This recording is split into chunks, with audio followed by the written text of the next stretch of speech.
Đại dương xanh cùng hải âu bay đưa ta đi khắp đất trời này. Chỉ cần em bên cạnh anh thôi, bão giông cũng kể thôi.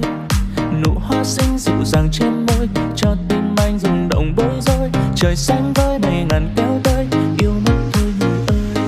Nụ cười em như tia nắng xuân, em đêm mang theo hơi ấm. Âu sầu trong anh như xóa đi chỉ với những nụ cười ngây ngô đáng yêu.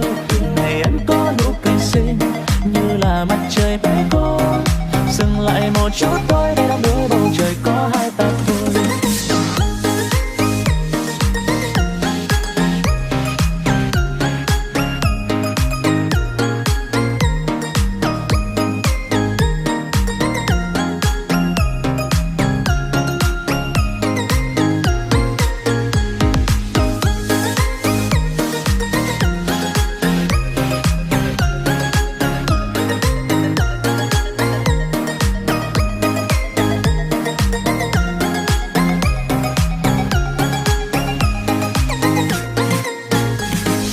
Đại dương xanh cùng hải âu bay đưa ta đi khắp đất trời này. Chỉ cần em bên cạnh anh thôi, bão giông cùng kẻ thôi.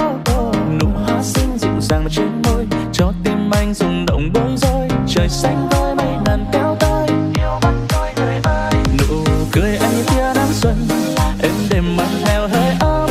Âu sầu trong anh như xóa đi chỉ với những nụ cười ngây ngô đáng yêu. Này em có nụ cười xinh như là mặt trời bé con. Dừng lại một chút thôi để đắm đuối bầu trời có hai ta thôi. Nụ cười anh như nắng xuân, nơi này mang theo hơi ấm. Âu sầu trong anh như xóa đi chỉ với những nụ cười ngây ngô đáng yêu. Này em có nụ cười xinh như là mặt trời bé con. Dừng lại một chút thôi.